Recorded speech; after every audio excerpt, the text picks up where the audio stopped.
There's just so much. You're listening to a Mamma Mia podcast. Mamma Mia acknowledges the traditional owners of land and waters that this podcast is recorded on. The following episode contains discussions of violence. Listener discretion is advised. Iron River in Michigan's Upper Peninsula is known for its scenic lakes, hiking trails, exceptionally cold winters, and dense forest. There's a variety of wildlife, from moose to wolves to coyotes to elk. It's sparsely populated, and many who do live there are blue-collar workers. It's mostly quiet, and people know their neighbours. Laura Frizzo was the first female police chief in Upper Michigan and worked for the city of Iron River for almost 22 years. She knew what sorts of crimes to expect. And then came a woman named Terri O'Donnell. Towards the end of October 2014, 50-year-old Terri arrived at the police station and told authorities that her ex-partner, Chris Reagan, was missing. What would unfold over the following months and then years is a story of extramarital affairs, drug abuse, and serial murder. One woman would come to be known as the Black Widow, capable of crimes far worse than anyone could have imagined. I'm Jessie Stevens, and this is True Crime Conversations, a Mamma Mia podcast exploring the world's most notorious crimes by speaking to the people who know the most about them. Today's episode is the first half of a two-parter. I'm speaking with former police chief in Michigan, Laura Frizzo, who began an investigation to find missing person Chris Reagan and ended up uncovering an alleged female serial killer. The story has been dramatised in a docuseries called Dead North on Investigation Discovery. My name is Laura Frizzo. I used to be the police chief here in Iron River, but I had to make a choice. Topping our news tonight. Last seen wearing a t-shirt and jeans. Conspiracy to commit disinterment and mutilation. If those claims are true, a serial killer. I could either remain the chief or I could catch a killer. I spoke to Laura about how she did just that. It was October 27th, 2014, when Terri O'Donnell filed a missing persons report for her ex-partner, Chris. Was there concern at first for his whereabouts? Because he'd been missing for sort of 2 weeks, but often with these cases, they show up pretty quickly. Was there initial concern? Not really on my end initially. When she came to me, I kind of assumed that maybe he had gone away for the weekend or was going away for the weekend. So my advice was, we'll do some checking. We'll see if we can connect with his family. And we'll check back with you on Monday to see if he has returned. That was kind of my initial feeling. And what was the first sign to you that something wasn't quite right here? I think that, when Monday came and Terri came back to me and she had told me that she had already gone into his apartment and found that things were out of order and that something was wrong. And then at that time, she also had told me how he missed an appointment for his physical checkup for a new job, that, I started thinking something wasn't right. And actually, let's go back, because the very night that Terri came in and filed the missing person report, I did that very night made contact with Chris Reagan's boss, because, this case was unique in a way that I work in a small community. So having worked in a small community for 20 years, you really get to know everybody. And I did not know Chris Reagan. I did not know Kelly Cochran. These two people had only lived in our community for about a year. So I wasn't familiar with their daily activities or anything about them personally. So I did take the initiative to call his boss on my way home from work that night.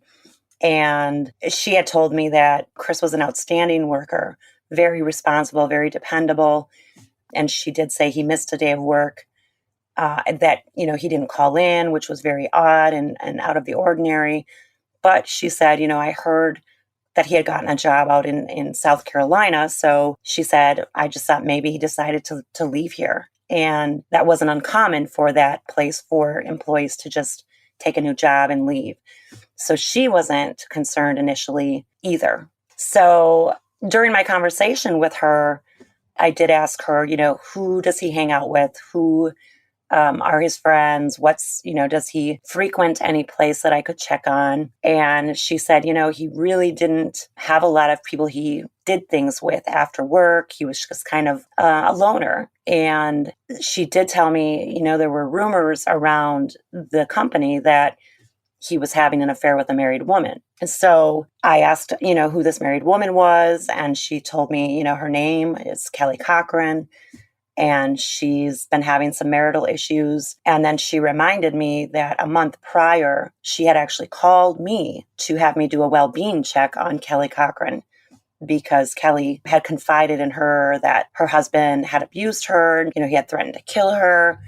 And she said, and Kelly didn't show up for work the following day. So I remembered after she reminded me that she had called me to do that well-being check on Kelly Cochran. And because where Kelly lived was out of my jurisdiction, I had sent one of the deputies to go and do that well-being check. So at that point, I wanted to make contact with her and see if she had known where Chris could have gone, where could he be. So I decided I'd call the deputy that went and did that well-being check to ask him what her address was. So when I called that deputy, he was actually on a past day. And he said, I can't remember what the exact address was, but I'll give you directions to her house. So I'm writing down the directions. In the meantime, when I had left my office for the day, I had turned this investigation follow-up over to my sergeant. So I tell her, go out there and take a check on this car. Chris Reagan's car was left at this park and ride, which apparently is unusual for him. And I said, take a ride out there and check it out. Give me a call. So she had called me as I was on the phone with this deputy. And when she called me, she said, I gained access to the car just to be sure there wasn't a body in the trunk, to be honest. And she said, there's this piece of paper and it's flipped upside down on the passenger seat. And she said, I can't really decipher the meaning of it. It's directions and I'll read them to you. So she starts reading the directions on this little piece of paper and it's the directions to Kelly Cochran's house. So when you actually get to Kelly's house and her husband, Jason, is there were questions asked about the affair. Was Jason aware that his wife had been having an affair with someone from work? Well, he says no. He said no. Of course, Kelly had a different version. But I actually didn't go that night. I sent my sergeant and one of the state troopers. And I actually had called and ordered that the car be towed in also and preserved for evidence. So she called me and she said, when we pulled up out front of their residence, we could see the silhouette of a body, a person up in the upstairs window. So she said, they knock on the door. Jason comes to the door. They ask for Kelly and he is very defensive. And he says, she's not here. She hasn't done anything wrong. And, he's very defensive. And suddenly Kelly appears behind him. And the sergeant, looks at him and says, why did you lie to us? And he said, because I know she hasn't done anything wrong. Kelly comes outside to talk with the sergeant. Kelly admits, yes, I was seeing him. I was having an affair with him. She tells the sergeant, my husband's aware of it. He knows that it was going on. It wouldn't be till later the following day, actually, when there's an interview with Jason. And he says again adamantly that he did not know his wife was having an affair with Chris Reagan. And it comes out pretty soon after that Chris wasn't the only man Kelly was having an affair with. Who was the other man she was involved with at the same time? At that same time, she was seeing another man from the same company where they all worked together. His name was Eric Erickson. He actually had started working there only a month or so before Chris Reagan went missing. So Kelly and Chris Reagan had started seeing each other in July of 2014. And then by September of 2014, Eric Erickson started working there and she and Eric began their affair. And what did Eric say about Kelly and Jason? Because it became clear, although he would have initially been some sort of suspect because there's overlap and therefore there's potentially motive, it became clear to you guys pretty soon that he wasn't and that he was cooperative with police. Did he have any insights into Kelly and Jason and what kind of people they were? I mean, yes, but he was misled, of course, because Kelly told him that her husband, that they were going through a divorce, that they were separated. So, he himself had actually been to Kelly and Jason's home. And had he known, the situation, I'm quite sure he would not have put himself there, but he did. And thankfully he survived. But, he was led to believe by her that Jason was highly abusive and that her life may be in danger being with him. So again, I don't think he would have gone there knowing the kind of people that they were. He didn't have any idea. In fact, the neighbors, when I went and interviewed the neighbors to Kelly and Jason, they were shocked. They described Kelly as the hardest working woman they've ever seen or known. She'd be out there mowing the lawn of her elderly neighbors and bringing dinner to her neighbors. And, they described the situation from what they saw as, Jason being the guy that never worked, that never did anything.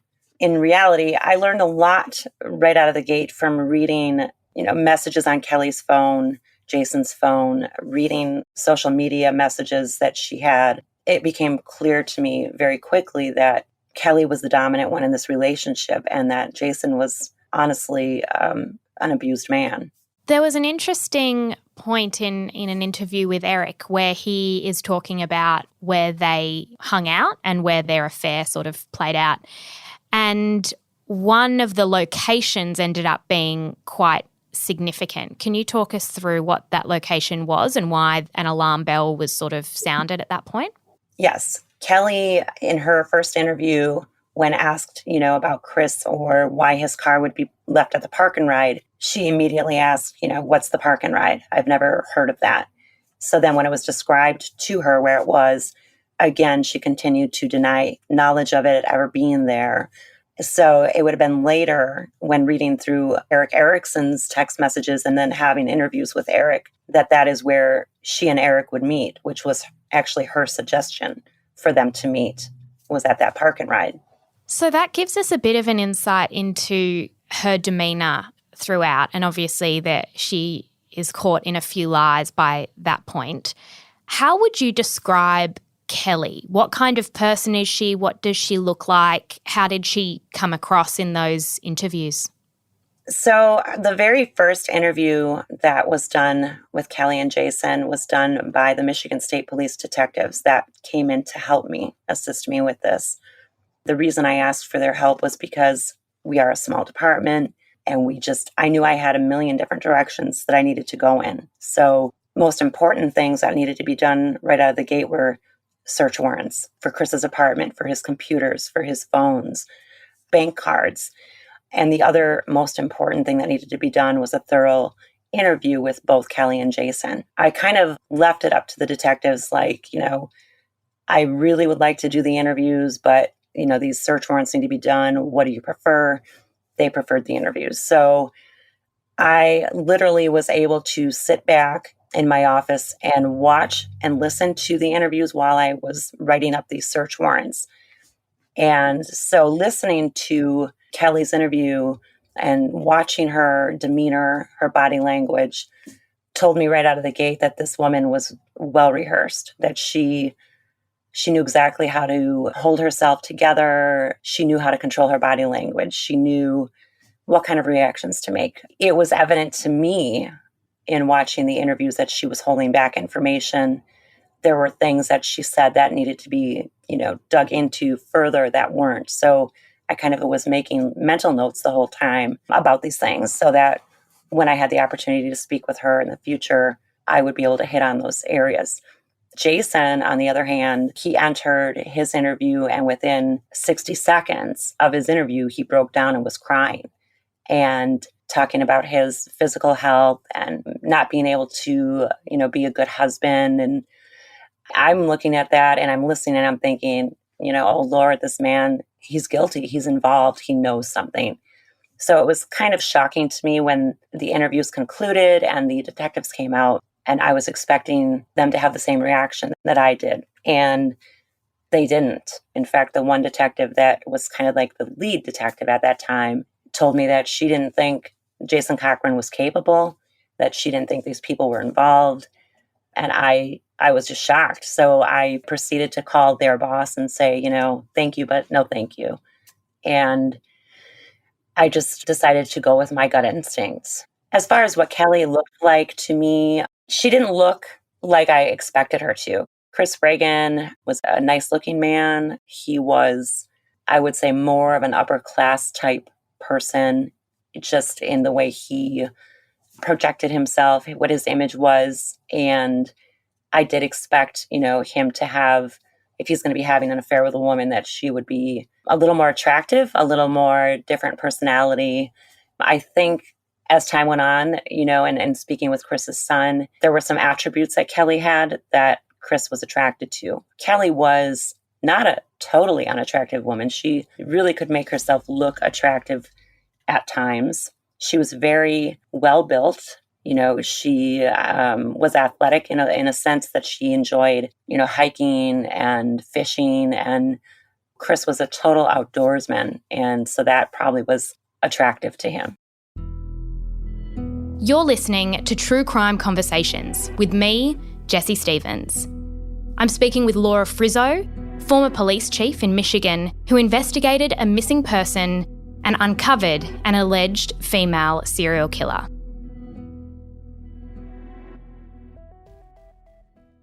You mentioned that you also obtained a search warrant at around the same time they were being interviewed.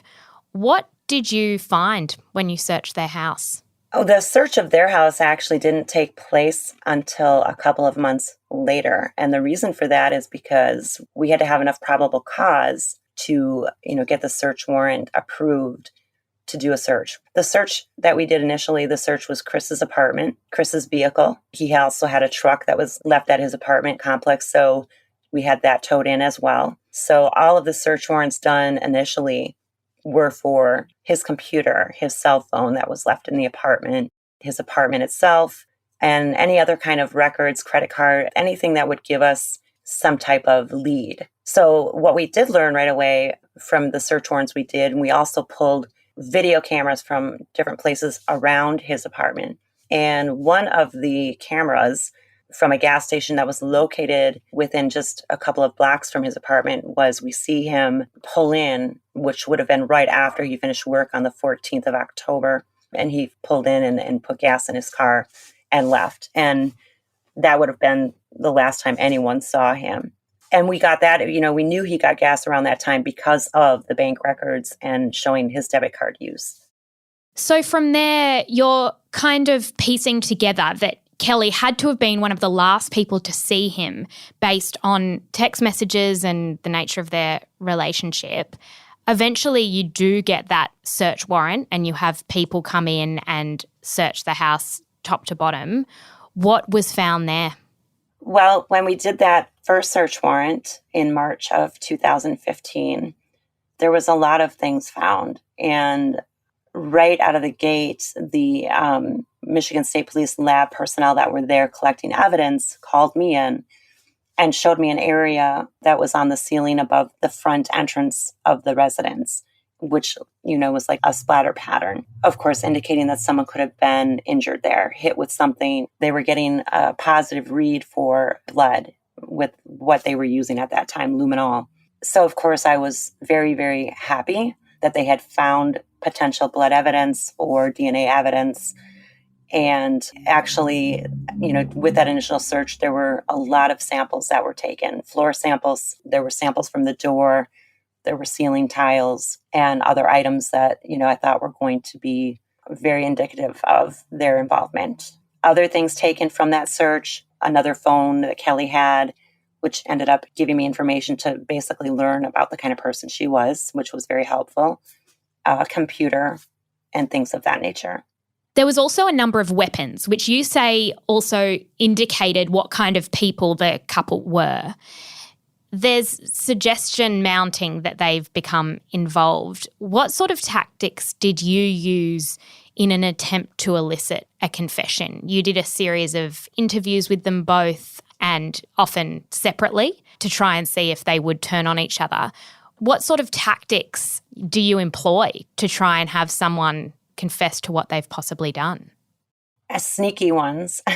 This is that time where, unfortunately, the more you know how to understand manipulation, the better you are at being able to use it against people who are highly manipulative like they were. So you kind of have to play their own game sometimes to try and just, even if you don't get the answer you're looking for, it could be a reaction, it could be body language, it could be many things that kind of tell you you're on the right track. So my first interview with Kelly and Jason actually was before the search warrant. I had some questions I wanted answers to. I wanted to see how they would respond to the way that I presented those questions. So I called Jason in first. And what I did is I just kind of randomly showed up at their home. And this was in November. So it was a couple weeks after the initial interviews that they had done. I told them I would really like to speak to both of them together, but separately. I asked Kelly if she wouldn't mind if I take Jason first. She was very hesitant, but they both were, but agreed. But again, I presented myself as not looking at them as suspects. I presented as looking at them as, helping me, explaining that sometimes you might know something that you don't think is important, but it is. And the only way we can figure that out is by talking about these things. So Jason agreed to come, and I hit on some things that he had said in his first interview to the detectives from the Michigan State Police, such as he had told them that he walks a lot and that, he'd walk into town, and he made a comment during his interview about seeing Kelly's truck at an apartment complex and kind of wondering, why she was there, but again, denying he knew about the relationship or the affair. And of course, I'm listening, knowing that Chris Reagan's apartment is very much off the beaten path that Jason would have taken on this walk that he explained he takes every day.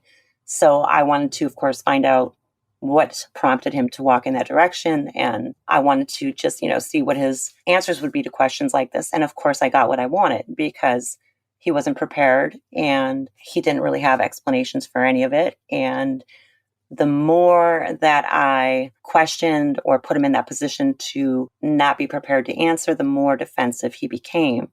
So I felt like, I had achieved my goal by doing that. Kelly, on the other hand, she was a little bit more tricky because she's very guarded all the time. And I remember saying to my secretary after I had interviewed her that I know there's no doubt in my mind that these people were responsible for his disappearance. And I said that, I just feel like they've also done this before. There's no way that they would be as well orchestrated had they not ever done something like this before. And so basically at that point, which was again, mid-November, we were kind of looking at this like, we need to figure out what brought them to Upper Michigan from Indiana. We need to know why they would place themselves in an area so far from home, so desolate. What purpose was there for that? And I did ask Kelly that question in her interview. And her response to me was, he's got medical issues, and Michigan has the medical marijuana law now where, he could get a card and he can utilize the medical marijuana. And of course, that didn't fly with me because, where they were living in Indiana is only about 40 minutes from the Michigan border for, lower Michigan. So if that were the case, they wouldn't have had to gone 7 hours into Upper Michigan. So at that point, too, I had my secretary do some digging, on the internet, see if there's any unsolved homicides in the area that they came from that would have occurred around the time they left or shortly before. And so we started looking at things like that. And we did uncover some things. We uncovered an unsolved homicide that occurred basically in the town that they were living in. And it occurred 2 months prior to them moving. And it's still unsolved to this day. But, as we would find out when we did do that search warrant in March, we found ammunition for weapons that they didn't have. The one, significant piece to that is that they had ammunition for a weapon that was used in that unsolved homicide. And it was an off-brand ammunition that, it's kind of rare.